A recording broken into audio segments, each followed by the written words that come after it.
Hey guys, Tiju22 here, and welcome to the main event of Day 2 of Starrcade 12.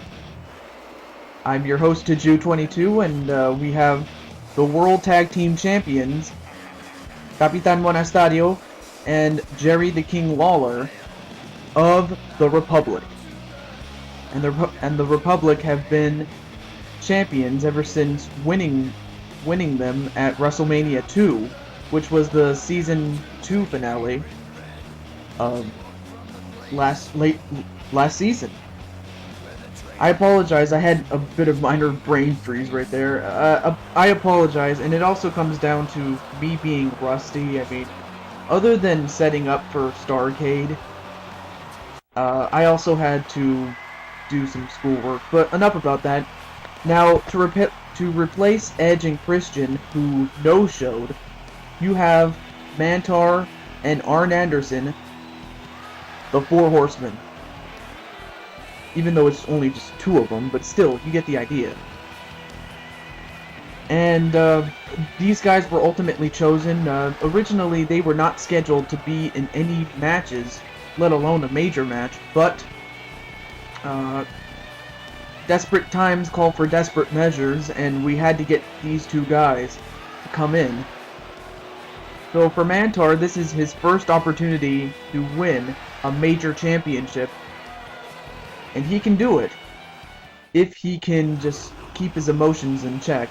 And that's what it's all about, the World Tag Team Championship. I don't know if I forgot if I said this once, but I'll say it again. WrestleMania is the Super Bowl of wrestling, while Starrcade is to be the Stanley Cup Finals. I mean, this is the Stanley Cup Finals, folks. And you have two teams going for the same World Tag Team Championships, and a knee breaker to begin the match onto Monastadio. But yeah, these two teams are fighting for the World Tag Team Championships, and I just look at it as the finals of the Stanley Cup, or the NBA Finals, or even the World Series, but this is as good as it's gonna get, at least not until WrestleMania 3, which will be the finale of this season. A gut-wrench suplex onto Monastadio, and both these teams have 30 minutes in which to get a victory. In the event that neither one of these teams wins this match, the titles will be vacated. And if that was to happen, then, oh boy, we are going to have ourselves one hell of a time trying to crown new tag team championship, or champions, excuse me. It's always a slip of the tongue with me. I always get a little over anxious when I don't need to be. And a whip in the corner goes Arn Anderson, set up in a tree of woe. Oh, but got out of it very quickly. And a back body drop. Don't mind me, I'm just gonna eat. I'm just eating. So yeah, just before this match,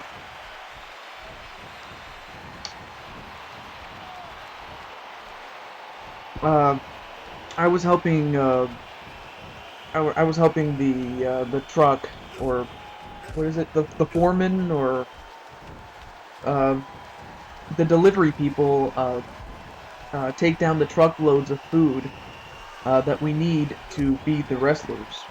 You know, we gotta feed the wrestlers, especially after matches such as this one.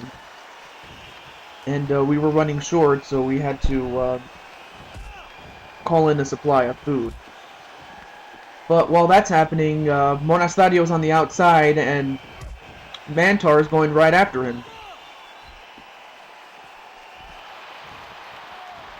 And whipped into the barricade, or not the barricade, but the apron, and then a wheelbarrow facebuster onto Mantar. And to do that to Mantar, it takes a lot of strength, and Monastadio has that kind of strength. Brute strength.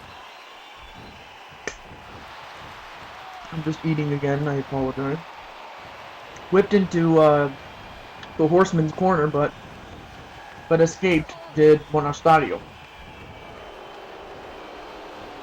And a discus punch right to Anderson.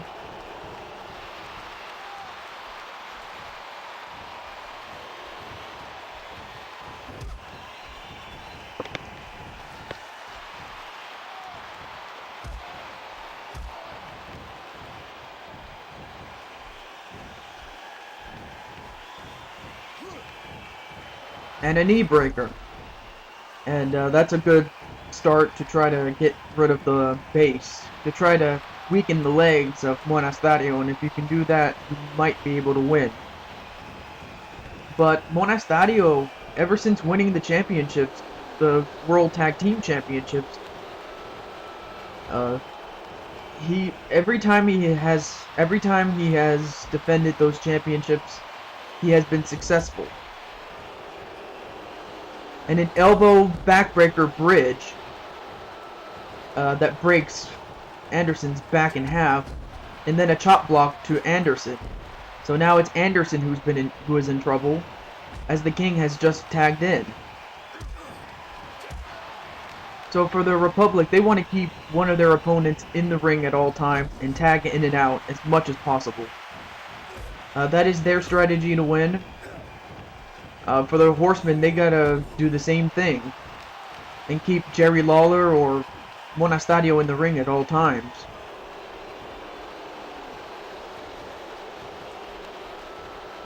I mean, in fact, 3 of these competitors, except for one, have been in matches such as this, big-time matches. I mean, Monastario was a part of WrestleMania 2. Arn Anderson was a part of multiple Starrcades. And Jerry the King Lawler, though he has never been, or actually, yeah, he has been in a WrestleMania match, but he has, you know, had big match experience even before WrestleMania and even before Starrcade was invented. Because he started his career in the 70s, did Jerry Lawler. And now he tags into Mantar, and now Mantar is going to get his first opportunity to prove that he belongs in this sport. And an arm wringer flip onto... that was a mistake on the reporter's, on the cameraman's part. He accidentally turned the camera off, but we didn't lose anything. And a full Nelson bomb onto Jerry the King Lawler. So, Mantar is fresh, but my concern with Mantar is his inexperience. He has never been in a match like this. He's never had a title match, like a major title match, and he's never competed at an event such as Starrcade. Because like I said before, the Starrcade is like the Stanley Cup Finals. And each match is its own individual Stanley Cup Final game. But it's, you know, it's a one-game knockout. Something like Super Bowl, you know? You only get one match to prove that you're the best. This is it.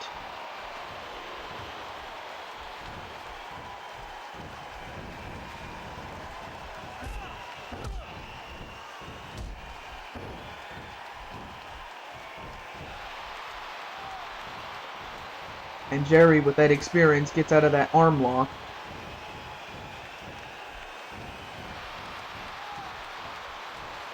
Although for Jerry the King Lawler, he better not try to match power with Mantar because, well, that's just a losing proposition. I mean, Mantar is a man of brute strength and brute force. So for the King, he's got to use his quickness and his experience. That's what he has to draw upon. And Lawler choking out Mantar on the second rope, and Mantar, of course, feels the after effects of it, and immediately tags out to Monastario. Now this is, like I said, the strategy of the Republic. You want to keep one of your opponents in, even if it is Mantar, and work him over. A tag back into Jerry the King Lawler. Drop toe hold, elbow drop combination. So Mantar, even though he's big, he's strong, and he has a lot of stamina, if you can just work him over, I mean, if you can just wear him down, little by little, eventually, you know, the man-beast will just succumb. And now, the king, what's he gonna do? Nope. Broken up by Mantar. I don't know what the king was gonna do, but if I know Jerry the King Lawler the way I do, he probably would have went for his pile driver. But a belly-to-belly suplex instead to Jerry the King Lawler, then a chop block to follow it up. Now he whips him into his corner, but escaped did Jerry Lawler. So for Mantar, he's got to at least try to keep the king in, and also try to tag in and out, but so far Jerry Lawler's not letting him do it. I mean, that's just the experience that he has. And by he, I mean Lawler.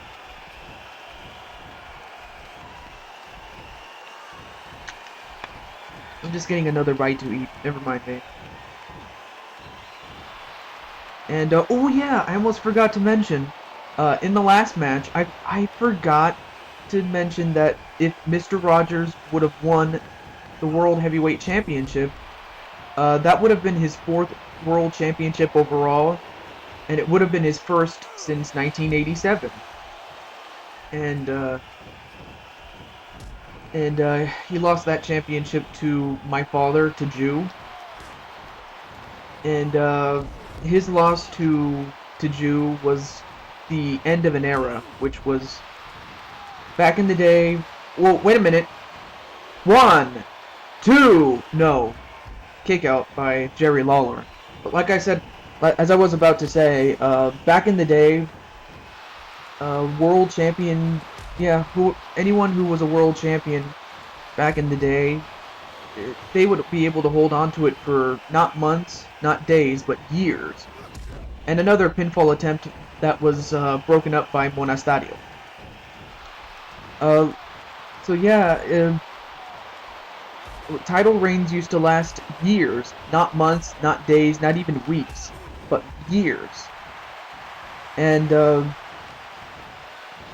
longest anybody has ever been champion was 4 years. And when my dad won the World Heavyweight Championship for what was his first time, that was the beginning of a new era when you had champions, when the championship would change hands, like, every couple of months, every 6 months on average, really. Sometimes it would last long, other times it wouldn't last as much, but not for years, though.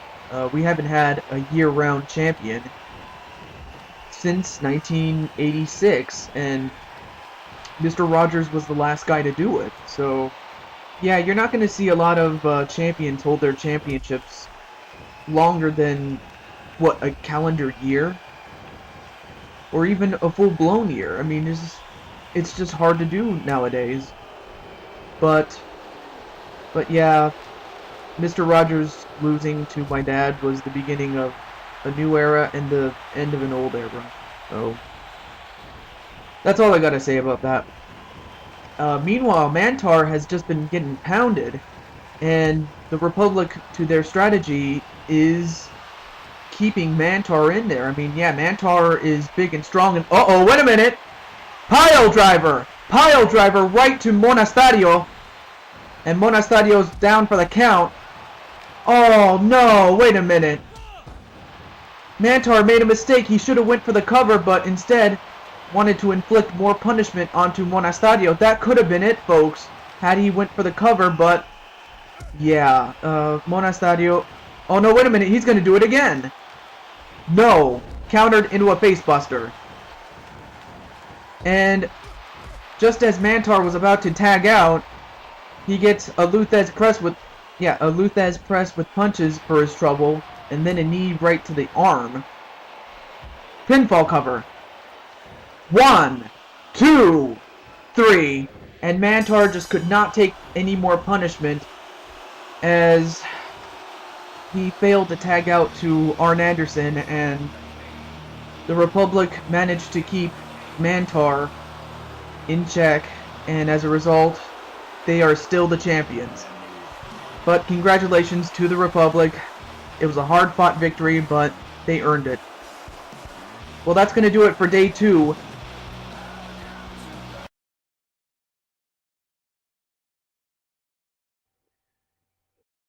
This is Taju22 signing off saying goodbye, and I'll see you tomorrow. Peace.